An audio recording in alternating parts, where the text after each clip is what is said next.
Welcome to Doubles Roundup's 5th episode. We're Abbie and Luke from Australia. We're incredibly excited to have you with us. Absolutely. Great to be here. And we've got a really packed agenda today, haven't we? We certainly do. We're going to unpack the latest club news, all the transfer talk from the past week. Then we'll really dig into those recent summer series matches against West Ham and Bournemouth. Oh, yeah. And after that, we'll sort of pull together what we've learned, a summary of those games and the club stuff. And finally, we'll look ahead to that big one, the upcoming match against Everton. Should be a good final test before things get serious. Definitely. We'll try and keep it positive, looking forward, focusing on our passion for United and what's coming next. Let's jump right in then. Okay, club news. The past week, wow, it's been absolutely buzzing. Transfers, developments. What's really standing out to you? Well, the big one, I think, is the striker search. It's just dominating everything, isn't it? And Benjamin Sesko, he's clearly right at the top of the list. Yeah, seems that way. Initial talks have happened, apparently, with RB Leipzig and his people. And the reports suggest he actually, prefers Old Trafford over Newcastle, which is always good to hear. Definitely a plus. And what's interesting is Christopher Vivell, our recruitment director, seems key here. He scouted Sesko before for Red Bull Salzburg. So it feels targeted, like they know exactly who they want for Amorim's system. That preference is great, but the money. That sounds like the sticking point, doesn't it? Leipzig looking at that Eketik fee, the £69 million Liverpool paid. Wow, that's steep. It really is. And you got to remember PSR, the profit and sustainability rules, that's hanging over everything, influencing the whole strategy. It's why you hear about swap deals. Right, like with Ollie Watkins, another name linked. Villa wanting 60 million pounds, also seen as too high. Exactly. So United are exploring swaps, maybe involving Garnacho, trying to bring that fee down. And Watkins himself is reportedly open to coming, which adds another layer. So what does this mean for Rasmus Højlund? He scored against Bournemouth, which was good to see, but then you hear Amorim saying, I don't know what is going to happen. Yeah, until the end of the market. It sounds like a pretty clear hint, doesn't it? If a Sesko or someone similar arrives, Højlund could potentially be sold. There's talk of interest from Italy. It suggests Amorim's quite pragmatic, maybe not overly sentimental if a player doesn't fit or if selling helps elsewhere. I think that's fair. It fits with the overall philosophy we're seeing. And remember, Nicholas Jackson at Chelsea. He was mentioned briefly in those Garnacho swap talks earlier, though it seems Sesko and Watkins are the main focus now. Okay, so beyond strikers. New faces arriving, some potentially leaving. Bryan Mbeumo, the new signing, sounds really excited about playing with Bruno Fernandes. Yeah, he said Bruno can shoot, he can cross, he could do crazy ball. For a striker, you just enjoy that. That potential link-up does sound really exciting for our attack. You hope they click straight away. And Amorim's hoping he might even debut against Everton, which we'll get to. But then on the other side, you've got Jadon Sancho. Still a big question mark. Dortmund again. They seem keen on taking him back for a second time. Reportedly, yeah. Internal talks happening there. Juventus also mentioned United ideally want a permanent sale, obviously. But given he's in his final year, well, with a club option, maybe a loan with an obligation to buy makes sense financially. Get some value back. Absolutely. Especially with those PSR pressures, it all ties together. And Garnacho, who we mentioned in the swap talks, his potential exit is being actively explored too. Chelsea, Aston Villa. So it's about generating funds, but also maybe moving on players who don't quite fit Amorim's demanding system, that high-intensity Luke Shaw talked about. Exactly. Shaw said, no stragglers, everyone has to put the team first. It suggests even talented players like Garnacho could be moved if they don't fully buy into that specific way of working. And Garnacho was apparently keen on Chelsea, interestingly. Wow. Okay, and briefly keepers, some whispers there too. Ramsdale maybe to Newcastle, United possibly looking at Pope. Yeah, and even Donnarumma at PSG mentioned final year of his contract. Yeah. It just shows this constant evaluation across the squad under Amorim. It really does tie into that philosophy. Shaw's comments on the tough approach, the high standards. No room for complacency. And Amorim himself saying new signings have to want to come here. That desire, that commitment. Yeah. It feels like a key point for him. It does, and it's important with the financial side driving so many decisions. Oh, and one other bit of club news, maybe less positive, that backlash from some older fans about season ticket price rises for next season, 25-26.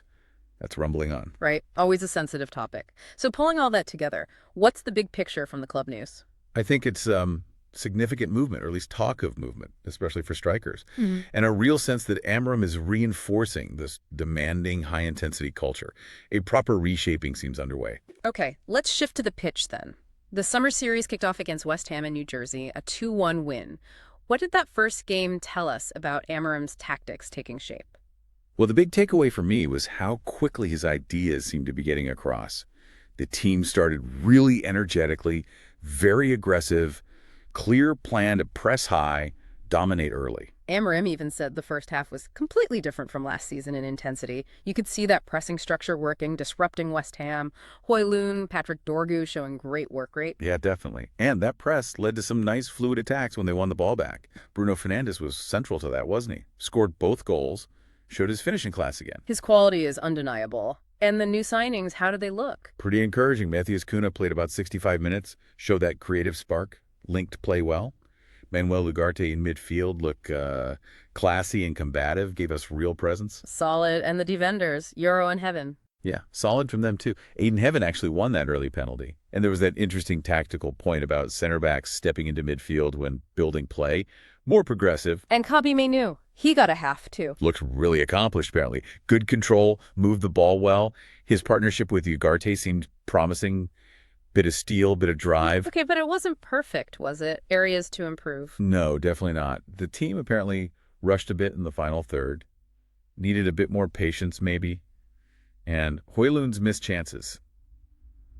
That's still a talking point, despite his work rate. That narrative continues. And, naturally the tempo dropped after all the subs around 65 minutes. That always happens in preseason. And West Ham got that late goal, Bowen getting past Heaven. Little lapse there. Fair enough. So summing up West Ham, positive start. Amorim's idea is starting to show, but still some rough edges to smooth out. Pretty much, yeah. A good foundation. Then on to Chicago, the Bournemouth game. A much more dominant 4-1 win, even in rough weather. Yeah, that was impressive. Although, first thing to note, Matheus Cunha missed out. Right, fatigue. Amorim said they needed to be careful, manage workloads, sensible in preseason. Absolutely. But the guys who did play, wow. Højlund and Patrick Dorgu really stood out again, didn't they? Dorgu especially. At left wing back, he was just relentless. Constant pressing. Then that perfect cross for Højlund's goal early on, 8th minute. And then he scores himself. That quick counter showed his pace, his confidence. Really looks like a find, doesn't he? He really does. Bournemouth had that goal disallowed. Semenyo, close offside, kept the momentum with United. And the goals kept flowing. Amad Diallo getting one, capitalizing on some slack defending. And then Ethan Williams, what a strike that was. Brilliant goal off the bench. Showed good depth. Bournemouth got that late consolation, the De Ligt own goal, but it didn't really matter by them. Not really, no. Tactically, that game felt like another step forward. That 3-4-2-1 formation looked really effective. Gave the team real zip and incisiveness despite the wind and rain. And the pressing again. Very aggressive. Dorgu leading the charge. Amorim said they played with intensity, were aggressive. Seems to be the mantra. Definitely. And the attacking play looked fluid, too. Good movement between Bruno and Mason Mount behind the striker.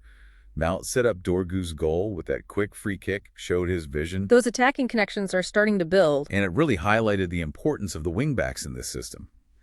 Dorgu's contribution cross and a goal just shows how vital they are for width and attack. What about Højlund? Stronger game for him, despite the transfer talk. Yeah, I thought so. Good header for the goal, showed good instinct. And his general play, holding the ball up, pressing, linking, Amorim praised him for that. Hold the defender and connect and support. Key role in that system. And midfield. They tried that Casemiro-Bruno double pivot. Yeah, exploring options there, it seems. Defensively, Luke Shaw looks strong at left center back. Good recovery challenges. Generally solid at the back, despite the own goal. And Ethan Williams' goal off the bench. That's a real positive, isn't it? Young players stepping up. Huge positive. Yeah. Shows the pathways there, shows squad depth. So yeah, Bournemouth felt like a clearer picture of Amorim's vision. Intensity, pressing, fluid attacks, key wingbacks. A more cohesive unit. Right. So let's pull it all together. After those two games, West Ham and Bournemouth, what's the general feeling? What's the sentiment among fans, online, everywhere? It's It's definitely a mix. There's real positivity, definitely cautious excitement, but also some big questions still hanging there. Okay, start with the positives. What are people liking? The biggest thing is probably the tactical clarity and intensity. Amorim's got a clear identity, that aggressive press, high energy, fluid attack. It's such a welcome change, isn't it? It really is. Feels proactive. And you can see the improved fitness, the work ethic. That leaked chat from Mbeumo about training being like an athletics club, really hard. Fans like hearing that. Chase commitment. And Luke Shaw's comments about the old toxic dressing room and Amorim's tough approach, that seems to have gone down well too, suggests a culture shift. Yeah, a stronger mentality. Plus, seeing youngsters like Ethan Williams and Aiden Heaven getting chances and looking good, that's always exciting. Shows Amorim trusts youth. And Bruno staying, buying in, working closely with the manager, that feels significant, like a real endorsement. Definitely. But then you have the concerns, the anxieties. What are the main worries people have? Transfers, surely. That's going to be top of the list. Absolutely. The transfer market frustration, it feels slow, especially nailing down that dedicated striker. The whole Sesko and Watkins saga just drags on.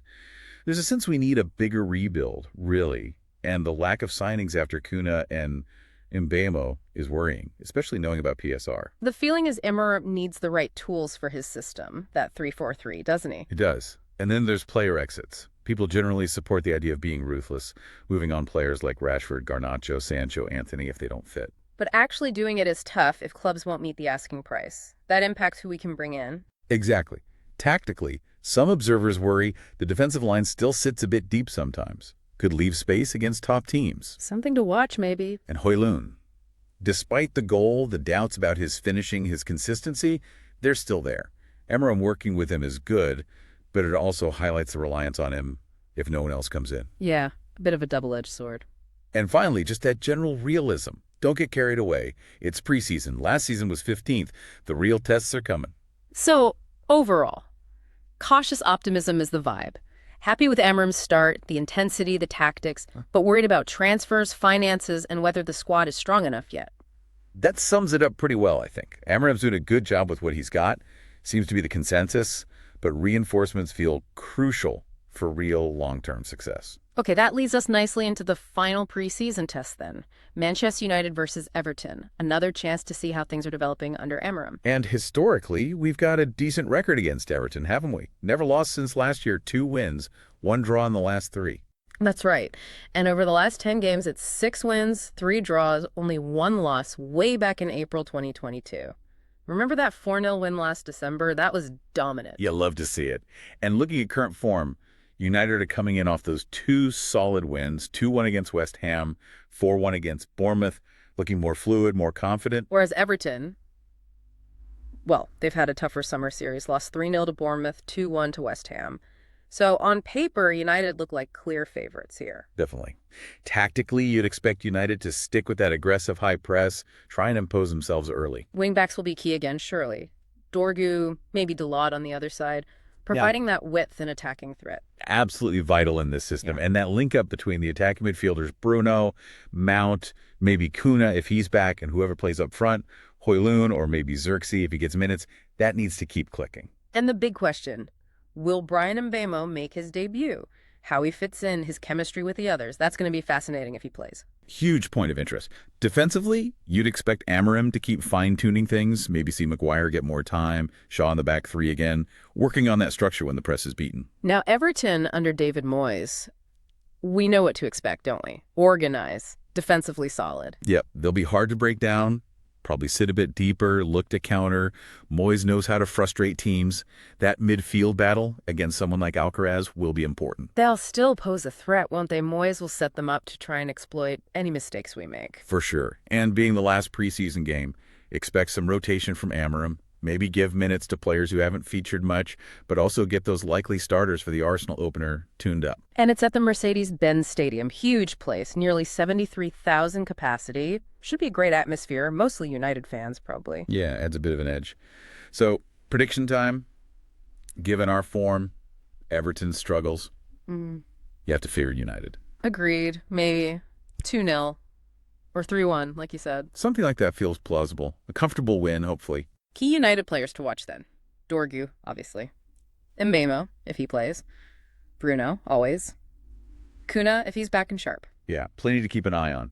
Look, it's a valuable last chance for Amorim to tweak things, for players to build understanding before the Premier League kicks off. That Everton match really is important for setting the tone. Okay, that's it for today, folks. If you liked our show, you can find our podcast wherever you get your podcasts. Simply search for Doubles Roundup on your favorite platform and hit subscribe so you don't miss an episode. You can also find us across all your favorite social media platforms. We're really interested to hear your thoughts and opinions on the show and everything Manchester United. Feel free to leave your comments wherever you find our podcast or accounts on social media and let us know what you think. Liking, subscribing, and sharing our podcast would be a huge help and a big support for us. We look forward to having you join us for our next Devil's Roundup, airing next Friday. Thanks for listening.